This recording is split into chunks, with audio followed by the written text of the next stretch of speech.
You're listening to the DCAU Review, hosted by Cal and Liam. Streaming on Apple Podcasts, Google Podcasts, Spotify, and at DCAUreview.com. Now, here's today's episode. Hey everyone, welcome to bonus episode number 9. I am your host, Cal. With me, my good friend and good brother. That's right, it's Liam. Liam, so welcome to bonus episode number 9 of the DCAU Review. Yes, and just as we have been for our last few bonus episodes, we will be breaking down the next 2 digital chapters, or the most recent 2 digital chapters of Batman: The Adventures Continue.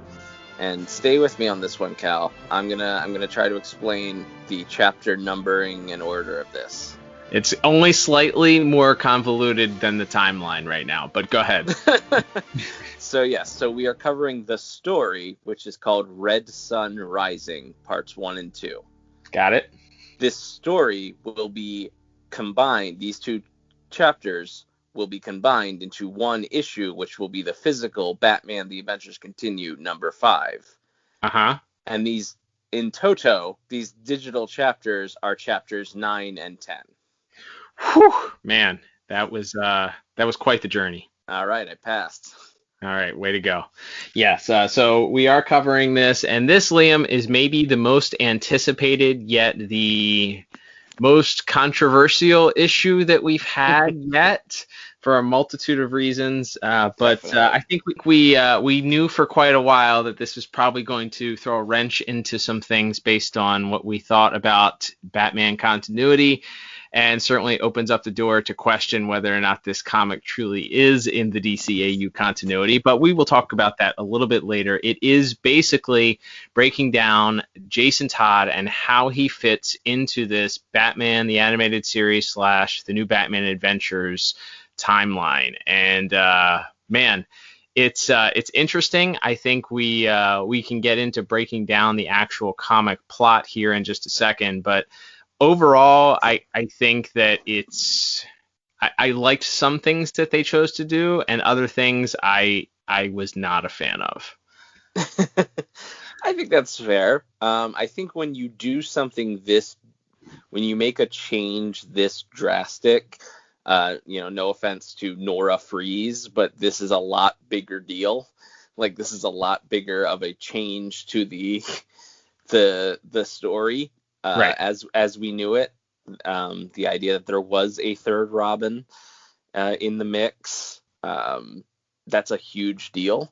And yep. That certainly changes everything. Now, we've talked about it before, and I know Paul Dini has said this was unintentional, but the Tim Drake Robin in the DCAU canon, the new Batman Adventures canon, had a lot of similarities to Jason as far as his personality, and quite frankly, as far as his origin story, being, the son of a criminal who, whose dad is killed by a villain and is sort of taken in by Batman, and he's kind of rough around the edges, but he's got a good heart. And so it always kind of felt like that was our Jason for the DCAU. It's kind of an amalgam. Right. We even, back when we reviewed Batman Beyond Return of the Joker, which I believe was episode 70, which you can hear in the archives at DCAUreview.com or on your favorite podcast app, we talked about how, those flashbacks that they do in that story, that's the DCAU death in the family.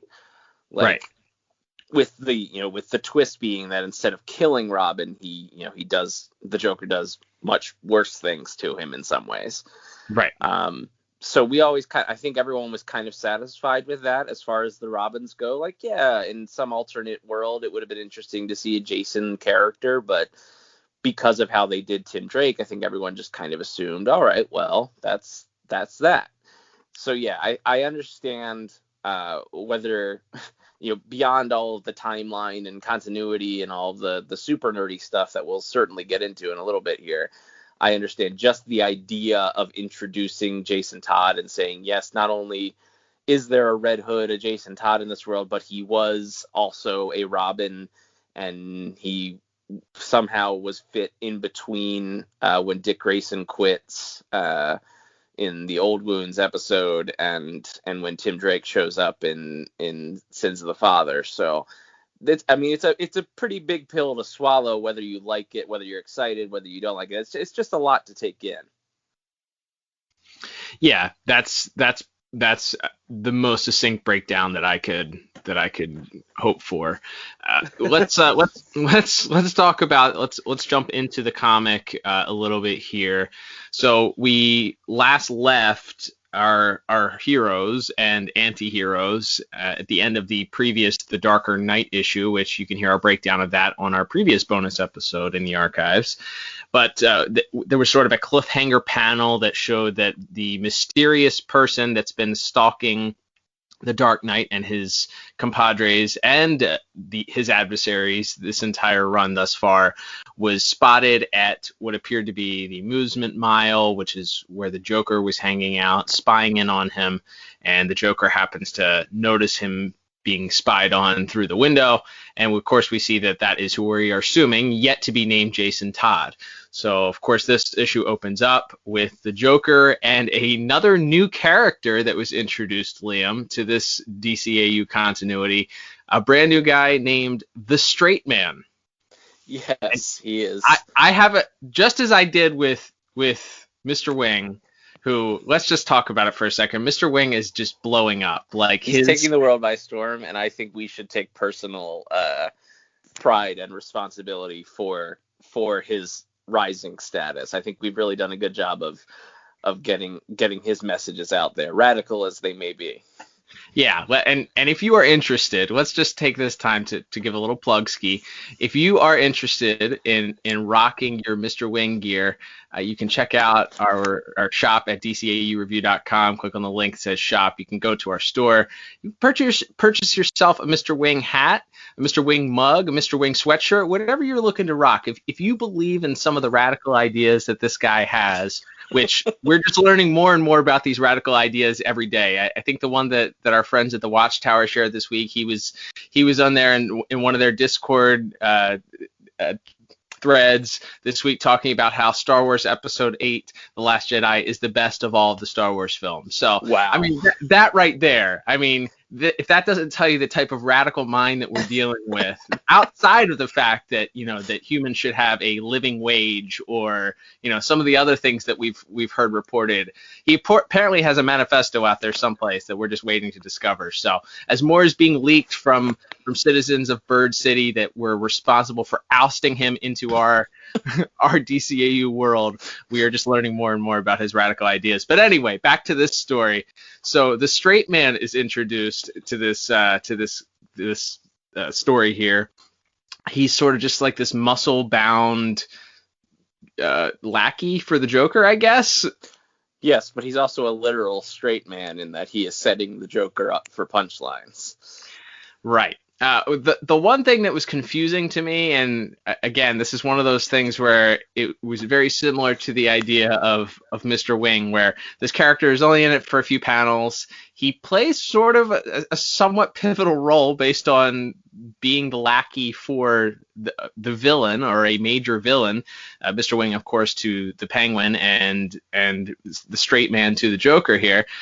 But there's no real explanation of who this person is, why he is who he is. Jason Todd shoots him with a gun, and he's still running around. So it's up to us to fill in the blanks, Liam. So I've taken it upon myself to believe that this is the reincarnated, rebranded Captain Clown. Oh my goodness.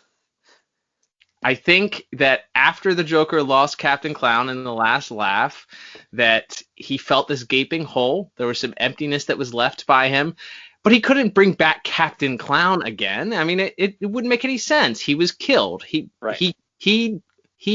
accuses Batman and holds him personally responsible for killing Captain Clown. So Captain Clown can't just return without any explanation. So instead, he brings him back in a different Tell rebrand. that to that bar scene in Batman and Harley Quinn. Right. Well, yeah, that's true. That was just a cosplayer. Yes, exactly. Yeah, we have all kinds of explanations for things here, but I believe the Straight Man to be maybe Captain Clown 2.0, that the Joker just needed an android sidekick, and didn't want to go through the pain of seeing Captain Clown again, just because of the pain that's associated with watching Batman kill him. So, yeah, that's my explanation for who the Straight Man is. I like it. Maybe he got some of Carl Rossum's robotic technology to make him a little bit more lifelike this time. I like it. Remember, anything that we say on this podcast is canon until proven otherwise. Exactly. All right. So the Straightman is there, and the Joker goes out to confront Jason Todd. There's a battle that ensues, and Batman comes to investigate afterwards, along with the police, and takes possession of a weapon that was left behind by Jason. And he and Alfred start doing some investigating, Liam. Yeah. So that I do like the setup of this. So yeah. The Red Hood has this confrontation with the Joker and the Straightman. He gets kind of the worst of it and has to get away. The Joker gets away as well, and we see Batman sort of doing some investigating, and he doesn't find the gun, but he doesn't find any fingerprints on the gun, but in fact on the bullets that were loaded into the gun, he finds a fingerprint that happens to match Jason Todd, which of course is a name that has not been spoken in the comic up until this point. Obviously we knew who it was supposed to be, but it was officially, to this point in the comic, he's the mysterious stranger. So that, I think that was a really big. So that's the first time we hear the name uttered, and then yes, we have a sequence there where Batman and Alfred are sort of arguing it can't possibly be him, and there comes in Tim to kind of demand answers, and from there it's Flashback City for the rest of the first chapter and really all of the second chapter.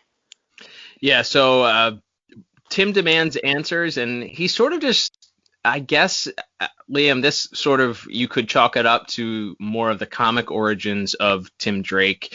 So obviously, we've talked about it a lot. You're a huge main continuity Tim Drake fan, as far as the character and who he is. But that character has been built as being like Batman in the way that he is a great detective.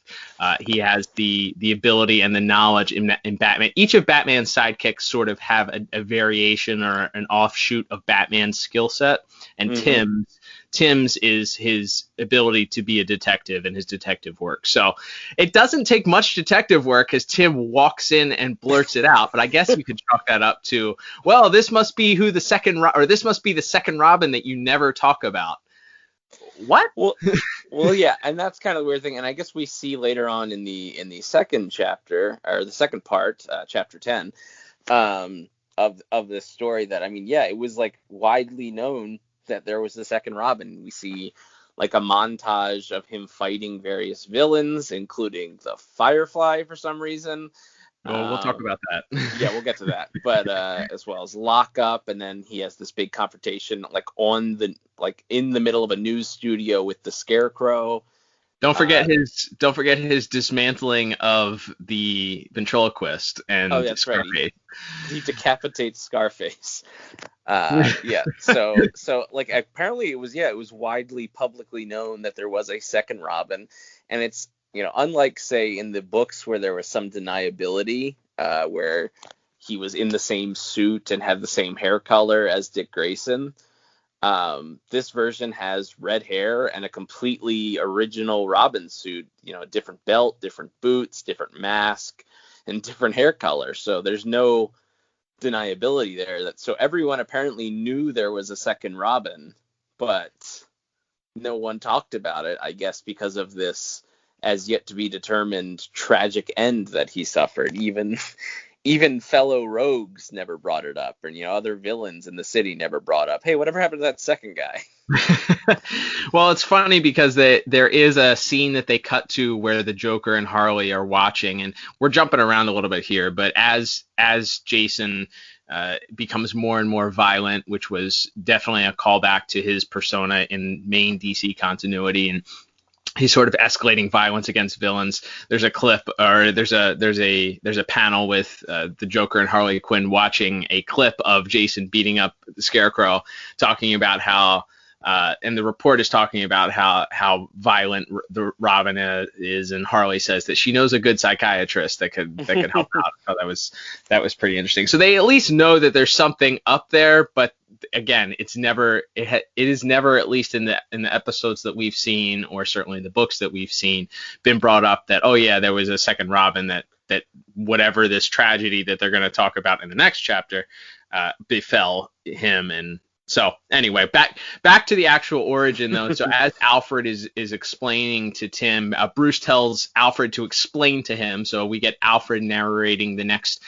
scene, and we learn that Jason is a product ultimately of Batman feeling bad witnessing Jason beating up this group called the Wolves. And the reason why he's seeking revenge against this gang called the Wolves is because Jason's older brother named Danny, that's right, Danny Todd, was their lookout and played their version of the Red Hood, which is a callback to the origins of the Red Hood from the main continuity DC, where when the Joker played the Red Hood in that continuity, and I believe that's in the Killing Joke, right, where he was the lookout. He's the lookout for the gang and ultimately sort of like a faux figurehead for them in that storyline. And ultimately, Batman attacks him, or gets involved and fights him, and he ends up falling into the vat of acid. Well, instead this time, as Danny Todd is the lookout wearing the Red Hood mask for this group, he instead falls to his death, unfortunately. No cause of Batman. It wasn't Batman's fault that he fell, but he falls to his death. Jason blames the Wolves, rightfully, deservedly so, for putting him in that Danny in that position. And Batman witnesses him just sort of single-handedly dismantling this gang of thugs. Yeah, it's a wild scene. Yeah, Batman sort of is finally tracking down this Wolves gang. We get some exposition from Alfred that this gang has sort of been active in the city for years, but it, I guess, had really started to ramp up their territory, and finally they come into and like I said, they have this conflict with the police where Danny Todd, the Red Hood lookout, is killed, and Batman sort of feels for this kid. He sees the anger and, quite frankly, I think the potential in this child, in Jason, and brings him in and is training him. And obviously, I mean, they show Alfred and Batman talking about it, that, well, obviously, like, Jason keeps eyeing the Robin suit every time he's in the cave. Like, he wants that. He wants to be that partner for Batman. And we're sort of left with this where Bruce is like, no, we'll get there, but I'm taking it slow. But then, of course, Jason simply steals the suit, and that's sort of the end of our first digital chapter here. Chapter 9 is we get what is very clearly an homage to Detective Comics number 38, as Batman is, again, we'll get to this, fighting Firefly and Firefly's gang. And there's just fire and smoke everywhere, and then suddenly there's a circle in the smoke, and jumping through in the exact pose of that first appearance of Robin cover is Jason in a Robin suit, and that's sort of the end of our first digital chapter here of Red Sun Rising Part 1, and it's certainly very striking. It's a good cliffhanger, and then from there, as we sort of already laid into, we see him and Bruce kind of at odds, but Bruce sort of reluctantly allows him to become the second Robin, and then just sort of as things go along, Jason just starts to become more and more violent. Yeah, it tracks, like we said, with the main continuity of Jason's story, and that he's just becoming more and more increasingly violent. Okay, I think it's time for a little personal commentary interjection here. So when we found out that Jason was going to be introduced, and obviously the expectation would be, well, they're just going to follow what the main continuity story is, especially since they're introducing the Red Hood. To me, I thought that it would be a perfect sort of derivation from that to, instead of making it exactly the way it is, especially since you mentioned there were so many similarities between the Tim origin in the DCAU, to, hey, why don't we do something different where he steals the costume, and Bruce just bans him from that point and says, no, I told you you weren't ready. He doesn't become a full-fledged Robin, and then this becomes a tale of him. We learn that he went out and, followed the same path that Bruce did or whatever. He went over and studied with the League of Assassins or what have you, and went and followed in his footsteps, but sort of deviates a little bit from Bruce in realizing that Bruce's decision to not kill is what ultimately causes so much pain for Bruce and those that are aligned with him. So he's going to take that next step and decide to be a killer.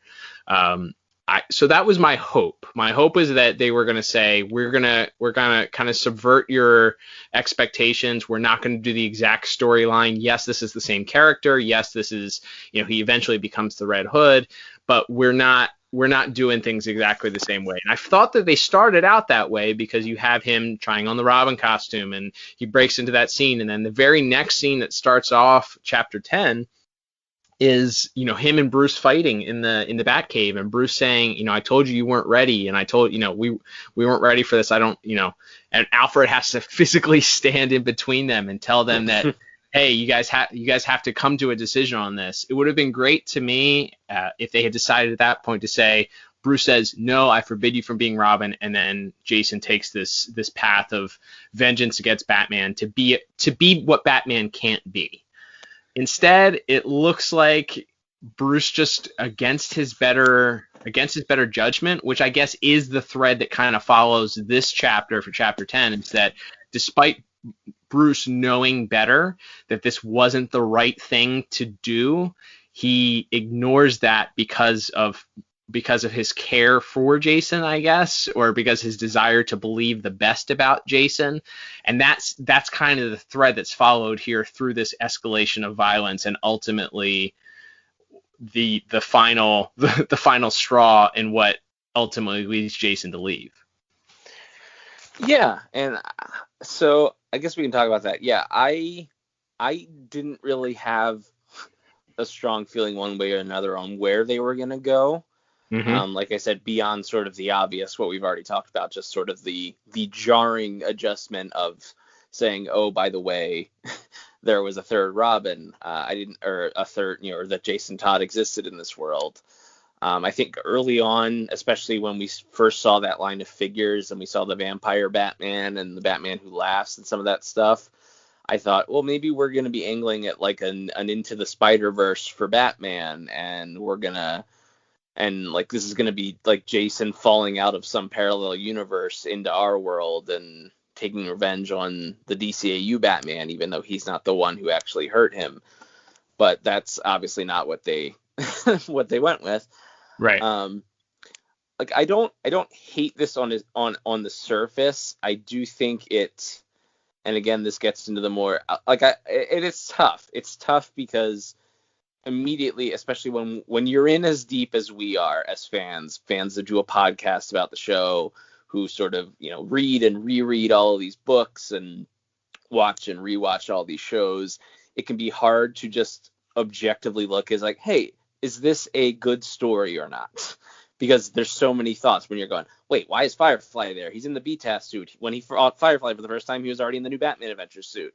Like, all those things are going through your head, and you're like, Tim's already Robin when Firefly shows up, and you're thinking in that flashback scene in chapter 10, Red Sun Rising Part 2, when Scarecrow is attacking the city on Halloween, you see somebody in a Superman costume, and you're like, did Superman exist yet? When at this point in the timeline, like it sort of breaks your brain when you're a DCAU super fan, or you're a super fan, I think, of any product like this.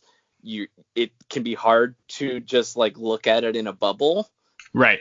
Because you're always thinking about, how does this connect to this, or does this work with this theory, or does this other comic book suddenly fall out of continuity if we accept this is the new story of how it happened, and what does that mean for this, and all that. So I think that can be hard.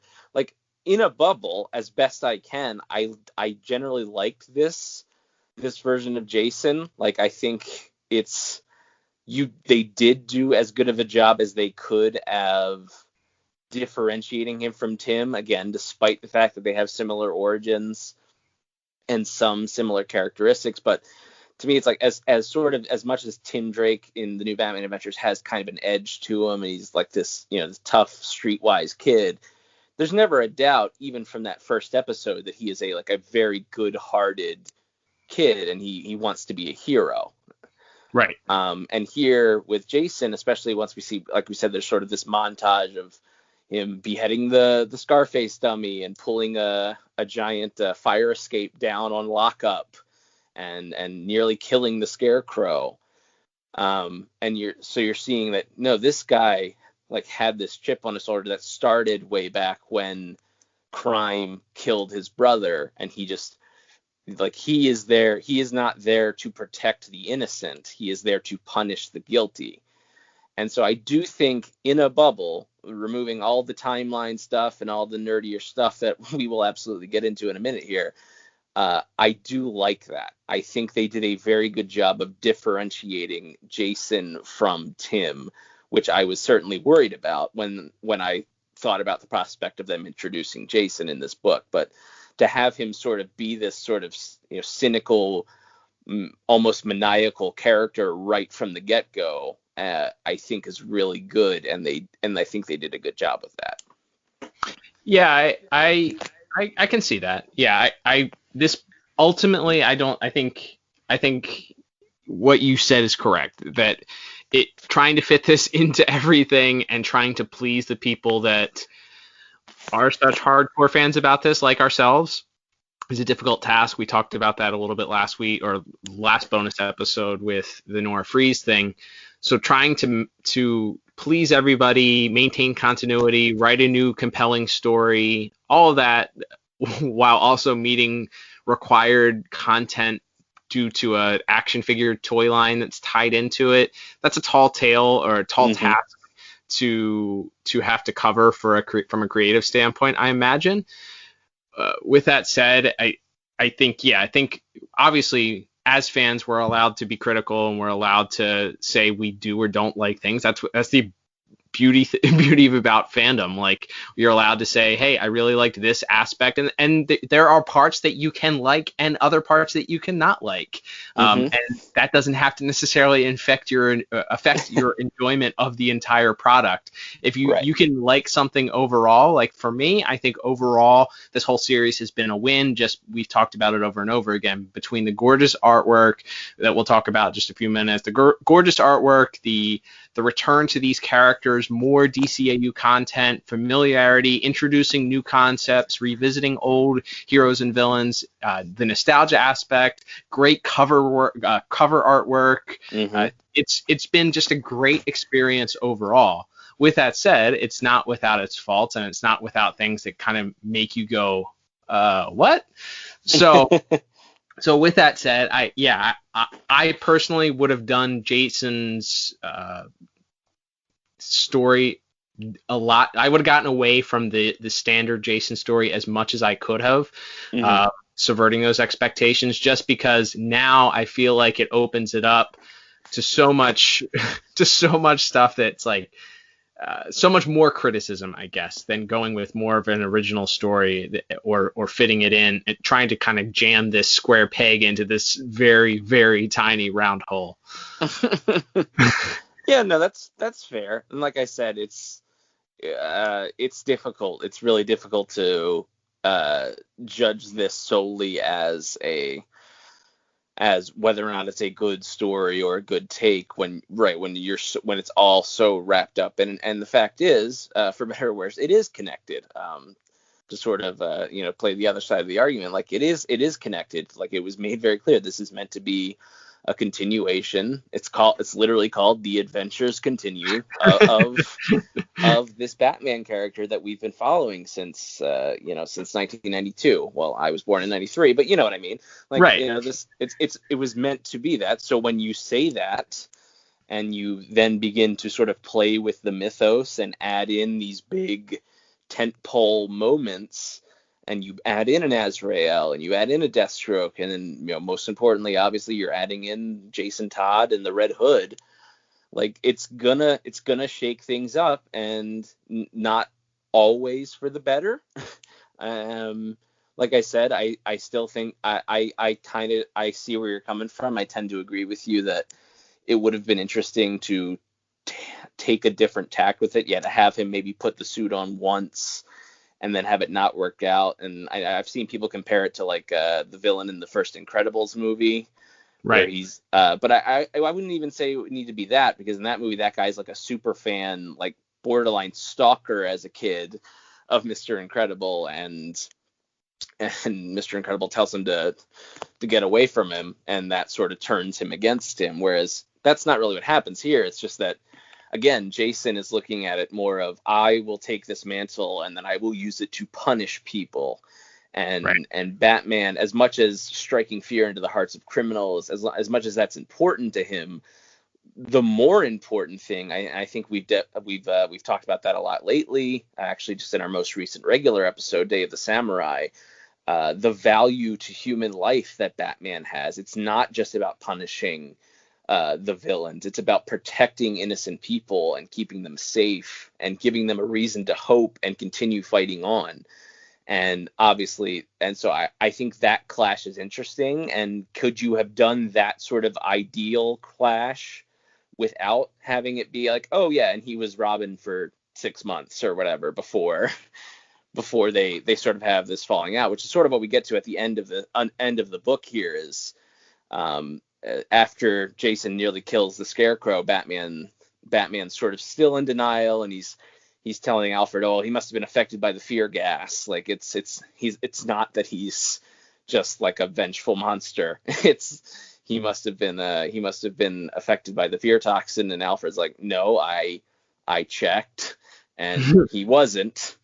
And Batman's like, yeah, I checked too. I'm just in denial. And that sort of leads to Jason having a physical altercation with Batman and basically stealing the suit and driving off on one of the motorcycles. So we'll see where we go, but that's sort of the cliffhanger part of this, and I guess we'll get more flashback in our next two digital chapters, which will make up physical issue number 6, which we should mention. I think on the last episode we forgot to note that this is actually now a 7-issue miniseries. It was extended by 1 issue, so we have 2 issues left after this one, 4 more digital chapters to go. But yeah, it's a lot, and it's a lot to pack in, and you feel like, wow, that's a lot to fit in, because you got to finish up this flashback sequence. You've got to do a new version of the DCAU Death in the Family story.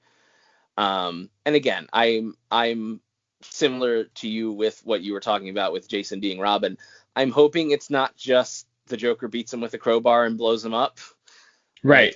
I hope there's at least like a twist to that part of the story. Right. Again, because so many of those elements of Death in the Family were used in the Return of the Joker flashbacks.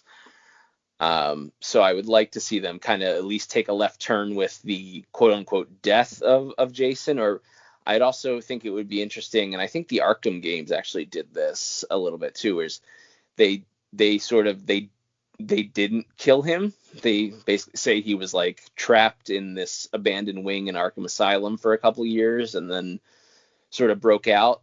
And I would like to see them not literally kill him.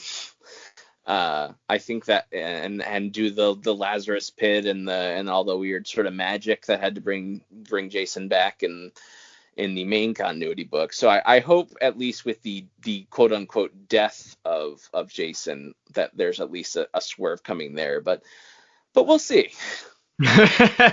Yeah, it's a big we'll see. That's been the whole story of doing these reviews. Is it's all right, well, this is what our impression of this chapter is, but we still have more. We know there's still more to come, so that could change. It's subject to change. There's 2 things I will point out before we get into just kind of like a breakdown of artwork and stuff here. One is the characterization of Alfred. I thought was really great and really interesting in these 2 issues, because not only is he the person responsible for sharing and sort of narrating this great failure in Batman's past to Tim, but he also quickly and almost immediately realizes what a bad decision this is to sort of bring in this unknown young, off the street, clearly somewhat violent based on some of the flashback training scenes that they have, young man, and put him in this Robin position, which in some ways sort of contradicts and draws you to like, well, why wouldn't he have said something when Bruce brought Tim in if that's the case? Because it's very similar to that, unless that occurred off screen where he's having a conversation with Bruce about, hey, don't forget what just happened not too long ago with Jason Todd. I was gonna say he basically tells Tim to put the Robin suit on in Sins of the Father, right. Like they're having that conversation, like, well, it used to it cuts. It's like him going, well, it used to make Master Dick furious when he would drive off like that, and then it just and he nudges him towards the Robin suit and then walks away, and then it cuts to Tim in the Robin suit. So yeah, I guess you could say that Tim stole the suit and Alfred had gone upstairs or whatever when that happened, but yeah. You would think there would have been a discussion somewhere in there where Alfred's like, you can't do this a third time. Right. The other thing is there's this weird almost contradiction mid-text where in the first half of the digital issue, Alfred and Bruce, once Bruce finds the fingerprints on the bullet, he says, they belong to Jason Todd, and Alfred questions and says, well, that's impossible. You saw him. He's dead.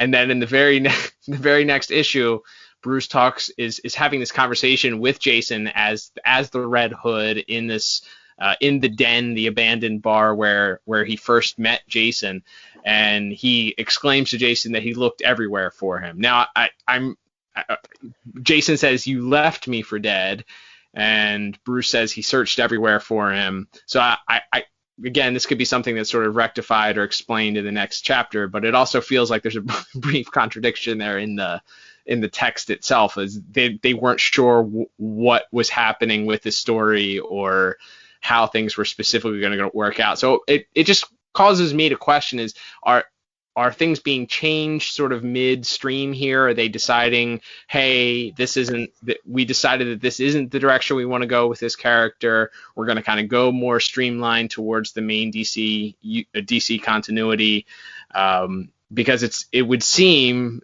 or reverse, that they're going to go, well, we're going to break away from the DC continuity a little bit. We have the freedom to kind of do our own thing now. Yeah, I mean, and you can certainly explain that away. That's not like the most egregious thing, not like Firefly fighting Batman in the BTAS suit before Tim is Robin, but right. Especially because they literally reference the Torch song in one of the Deathstroke chapters. Like they show a flashback of Batman in the cool fireproof suit fighting Firefly, and Tim is like talking about like, well, I've never met the Firefly, but Batman first encountered him when he was fighting or when he was tried to kill that singer or whatever. Right. So it's so weird that of all people they chose Firefly for that moment. Like of all the possible villains, and again we see like a bunch of the BTAS designed characters show up, so it's not like, oh well, we can't put the original animated series designs in with the new Batman Adventures, because in the flashbacks, Batman's in his Batman animated series look, so is Batgirl. Again, we see Scarecrow in his first redesign, his Batman the animated series look with the Jack-o'-lantern head. And let's for a second pretend that there's this mandate, which we have to assume there's some sort of mandate that they have to include things that are based on the toy line, right? Because ultimately this is all about selling toys.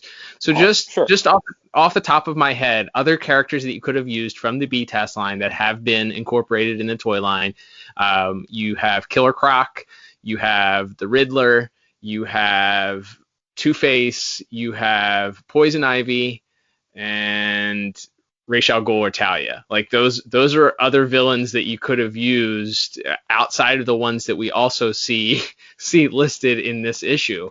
So it's not as if they were like, oh well, we're out of villains. We gotta have this mandate of reaching this quota of having one of the characters from the toy line in here. I'll just throw Firefly in there. It's like there are other people on the shelf that you could have literally used, unless they're reserved for these final 2 issues. I don't know. Yeah, and I get it that it was to set up the visual of him jumping out of the smoke to do the homage, but like you could just have there be a fire. Like it didn't have to be Firefly who had set the fire. It could have been any villain. Right, exactly. Or it could have just been a hole in the wall that he was jumping through instead of that. But again, like that, I mean that stuff. I mean, that is, again, when you agree to make this part of this universe and you title it The Adventures Continued, I think there is a reasonable expectation that it won't immediately contradict a ton of, at least not the main show, right? We talked about that. The tie-in comics are always kind of fluid and in danger of being written out of continuity by, the next person who gets to write something about these characters. Right. But you would think you would, at the very least, not contradict the main show. And I understand like something like Lex Luthor showing up in his robot suit back in issue 1. Like neither Paul Dini nor Alan Burnett were like full-time working on Justice League, so they may not have noticed or cared that much about how that affected the Justice League timeline. Right. But you would think they would at least, like, they would obviously both know that Firefly wasn't introduced until the new Batman Adventures. So, and again, we already had an issue where it was referenced and shown their first confrontation again. It's not like, and it wasn't like, he's the second like Garfield Lins is the second Firefly. Like, it's, if you had at least said that, then we could have a little bit of deniability with it, but we did not. Yeah. But that's enough. I think that's enough nitpicking. Like I said, overall, in a bubble, I liked the issue, but because it's not in a bubble, and it is part of this larger DCAU continuity, it definitely has a fair amount of head scratching moments. All right, so we've touched on it, we've danced around it. The continuity issues, besides obviously trying to squeeze this between Dick and Tim, we talked about Firefly showing up. We talked about there's a back and forth switch between Bruce's costume. We have the TNBA costume. We have the classic BTAS costume. Were there any other continuity things that we haven't touched on? I mean, we see a couple other bat suits. One is maybe the original bat suit that we see him wearing in Phantasm and the Robin's Reckoning flashbacks, although the belt looks a little bit different, and it also appears to be the original if you're aware of it, or if not, you can just Google like original Bob Kane Batman design. You can see that it was literally just like a red suit with bat wings on the back of it, like a red like long johns. The pre-Bill Finger design. Right. Which, I mean, that's a topic for another day of how important Bill Finger is to the mythos of Batman. But yeah, so I think there's a couple little cute homages there. And we'll get into more of the full on art, because I do think there's a lot of good stuff to talk about in the art with this issue. But yeah, as far as the story goes, I mean, they're setting up, like they said, they're continuing to knock this mystery along, and we're unraveling the mystery. And like I said, I guess I'm just hopeful from a plot standpoint that we at least get a little bit of subversion or a little bit of changes to the death of Jason Todd. I'm hoping for something a little different there. Also, Once again, I hope Nightwing shows up at some point. That would be nice, since he's been on the cover of like 5 of the 6 issues. Well, you know what I thought was funny was that Alfred doesn't even call him Dick. He calls him the first Robin. He doesn't refer to him by name. He refers to him. We do get a name check later on when Jason says, "I'm not Dick Grayson," which I thought actually was a pretty interesting interaction. But there's actually no, Alfred doesn't say Master Dick. He says since the first Robin left, or in between the first Robin, or something like that. He refers to him as the first Robin. Very, very strange. That he continues that Dick continues to be featured on multiple covers and has yet to make an appearance in this miniseries.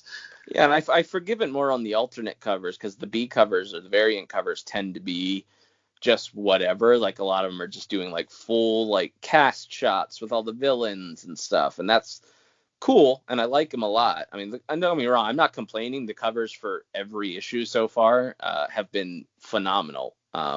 I've bought so many covers to these issues, and I love them. But yeah, there is a little bit of that, of like, wow, you keep throwing him on those A covers, and he's just not around. And other than, as you mentioned, sort of a passing reference or two in these flashbacks, we haven't even really seen a hint that he might show up. And that's, again, I'm just gonna keep trying. You know what they say, throw what you want out into the universe and try to manifest it. So I want to manifest a scene with Tim, Jason, and Dick all together, just one, before this book is over. That's what I'm hoping for. There we go. Keep throwing it out there. I love it. All right. So we have also mentioned it several times already, Liam. The artwork, I think, continues to be the standout from this series. We would be remiss not to mention, as we have each and every episode, the title cards for both of these issues. I think part 1 was outstanding. Yes. Randy Mayor is the gentleman responsible for doing that. I don't know if the second part was his responsibility for sure. We posted it out there. We didn't get any correction saying it was somebody else. It doesn't ring as true as the other ones, I felt like, to his design. It may have been just the way that they lifted the artwork. Each of these cards, by the way, is based on a specific panel in the comic. But I wasn't sure if somebody else did the part 2, or if they just chose to do it a little bit different style. But part 1 of Red Sun Rising, the artwork for that one, it's Alfred standing outside the case that contains the Batman suit, and then next to it is the empty suit where the Robin costume is missing, and it's just such a stark, like, great image. Yeah, it's mostly done in shadow with sort of this red hue to it all, and it's really, really striking, and it's such a great way. And obviously these title cards, because it isn't really broken down into a part 1 and part 2 in the physical issues, you don't really get to see them except in the digital versions. But yeah, that one for part 1 here is especially great. And then part 2 features the Red Hood and Batman sort of standing back to back, and is also lifted from a couple different panels in part 2. But great. Those continue to be great and much appreciated. So shout out to them. The rest of the artwork in the issue, I think you and I had a place for a digital disagreement alarm, because I think you have decided that these 2 issues so far have been the best artwork. I'm still partial to the Darker Knight, I believe. I think the colors that Monica Kubina continues to just outdo herself each and every issue. I will say that the Red Hood colors are tremendous. But the artwork by Ty Templeton, you think that this is the best to date? Yeah, I think so. I think they do so many creative things, especially in the second part, chapter 10. I just think almost every panel in that second part is perfect. Like the scene, the panels of Batman and Alfred sort of arguing face to face are really well done.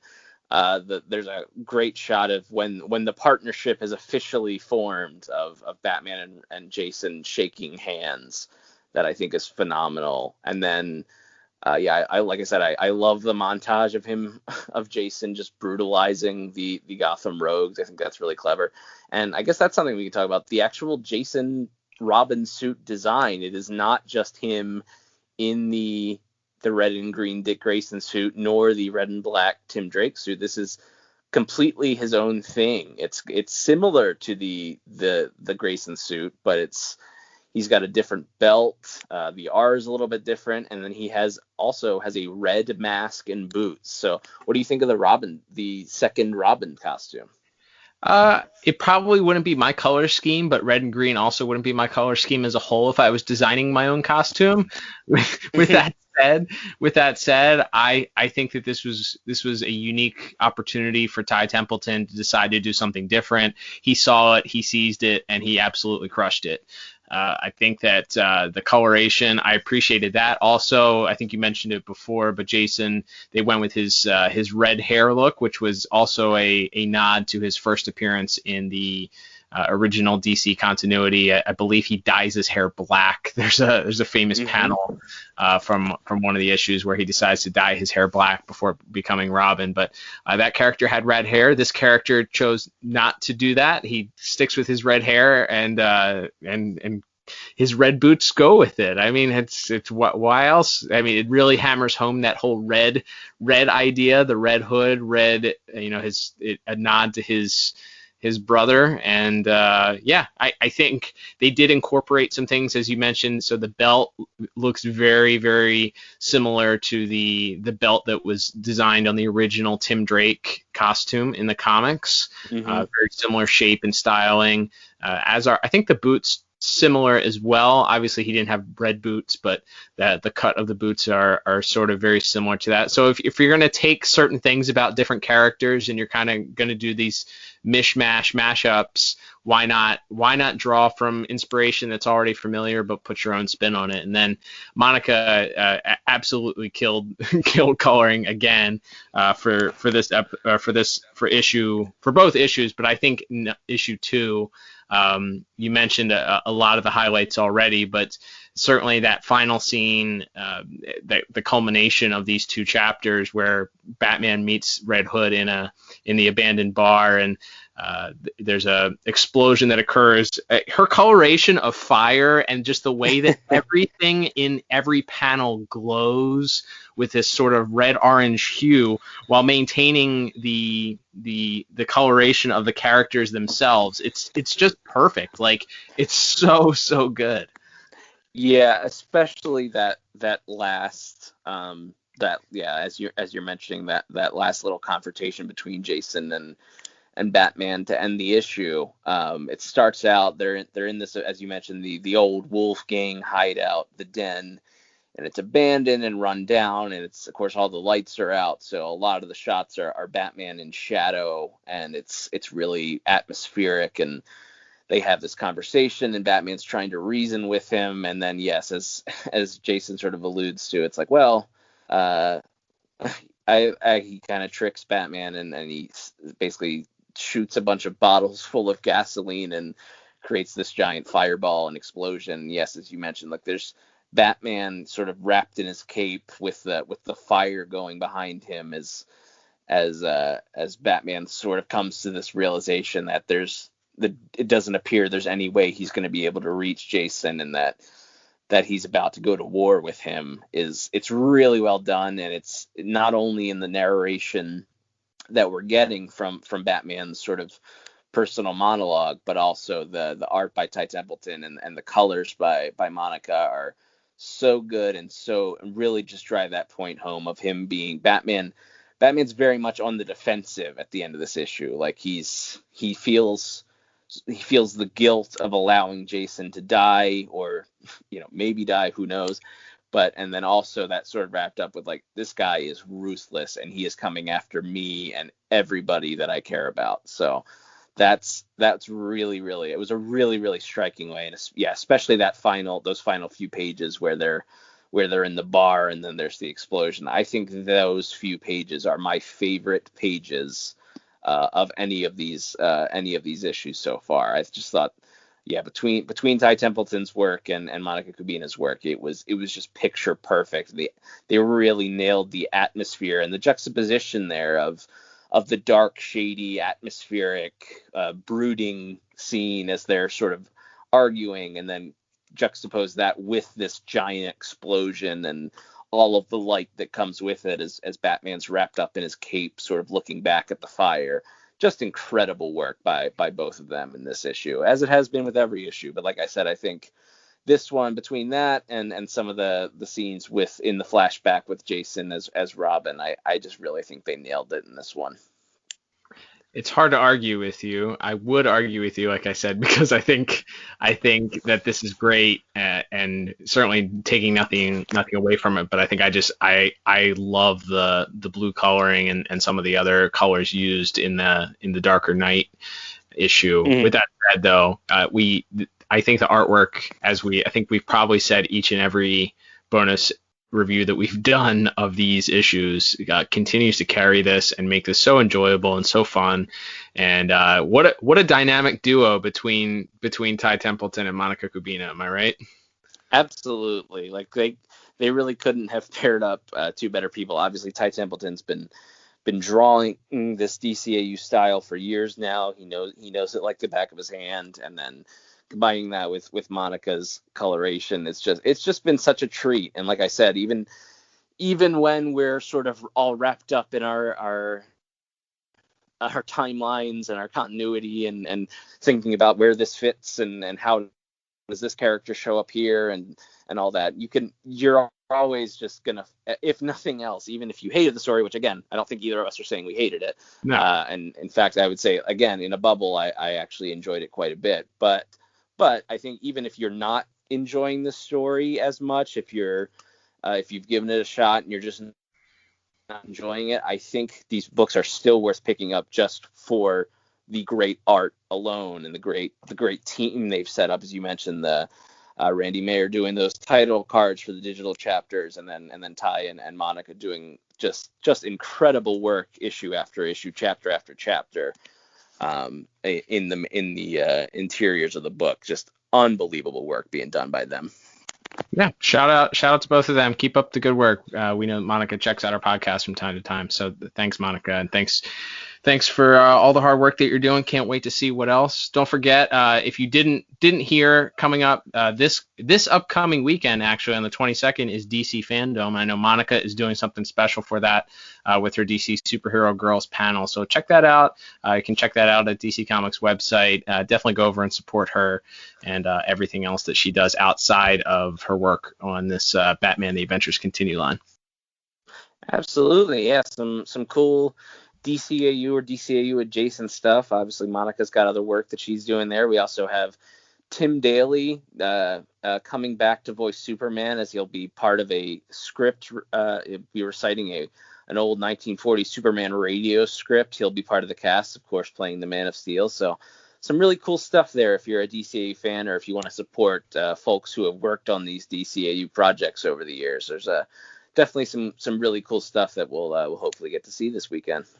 Yeah, and of course there are rumors that we'll get the long rumored and hopefully soon to be confirmed release of the Superman the Animated Series on Blu-ray, which would be certainly a welcomed announcement, as we know Clancy Brown is also scheduled to be there that weekend. Liam, we'd be remiss again not to mention the stuff that's happened with DC Direct. Still got some confirmation with DC Direct, DC Universe. Obviously, it's still not good news for those that lost their jobs this week. So we're still, yes, our thoughts are with them, and still hoping that those folks are going to either be rehired or land on their feet someplace else and be able to use their vast talent that has been so amazing to be a part of the last several years. But we got confirmation, it sounds like the DC Universe, at least the shows on DC Universe, are going to be moving to HBO Max. No mention on whether or not, I believe Jim Lee in his article with the Hollywood Reporter specifically mentioned original content being moved to HBO Max, so it's possible. I know we speculated in our conversation that could mean that this DCAU library stays on the DC Universe app with the comic books, because it sounds like they're going to, at least in some form or fashion, maintain the DC comic book library, which is a win. Yes. For DC fans. DC Direct, also, there was some commentary on that. Obviously, that's huge, because that's where this whole comic book series is derived from that Batman: The Adventures Continue line. So Jim Lee also in that same article mentioned that they'll be doing some different things. It didn't really give any specifics. Sounds like that the head honcho of DC Direct is going to be involved at DC Fandom. So we might hear some stuff this upcoming weekend about that. Obviously, that's very small in the grand scheme of things, with people real life people losing their real jobs. And but at least as a DC fan, it is slightly encouraging to hear that some of this content is going to be available for those that would like to access it. Agreed. Yeah, we, like I said, we talked about this on our most recent regular episode. But yeah, obviously, it's whatever happens with the app or anything. That's all clearly very, very secondary to to a lot of really talented folks who are out of work. And yeah, hopefully they will not be out of work for too long, one way or the other. So yeah, best wishes to them. And yeah, still on a lighter note, very excited to hopefully get a little bit more DCAU content, like you mentioned, possibly a Blu-ray release of Superman. And then, of course, we in a few weeks will have yet another pair of digital chapters of Batman: The Adventures Continue to talk about as we continue to unravel this mystery of how the Red Hood came to be in this world. Well, I guess now would be also a good time to mention, Liam, that we will, in honor of the news that DC Direct / DC Collectibles is shuttering, that we will be doing a DC Directrospective, that's what I'm calling it, on our next bonus episode. Sure to be an interesting one. It's going to be a long and involved one, so we may have to split it up over a couple of bonus episodes, but look for that on the podcast feed in the upcoming weeks as well. We love, obviously, talking about collecting. We have our second bonus episode that we ever did was a top list of our favorite DCAU incarnations. So you can check that out in the archives as well if you're interested in hearing our thoughts on DCAU toys.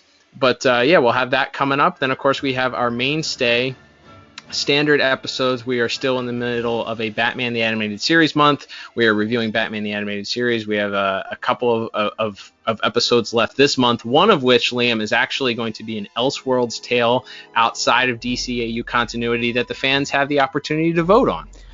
Yes, if you go to our Twitter right now, we have that poll up there. You will have 3 very unique choices to pick from: an episode of The Batman, an episode of Batman the Brave and the Bold, and in fact, an episode of not the new Batman Adventures, but in fact the New Adventures of Batman, starring Adam West and Burt Ward.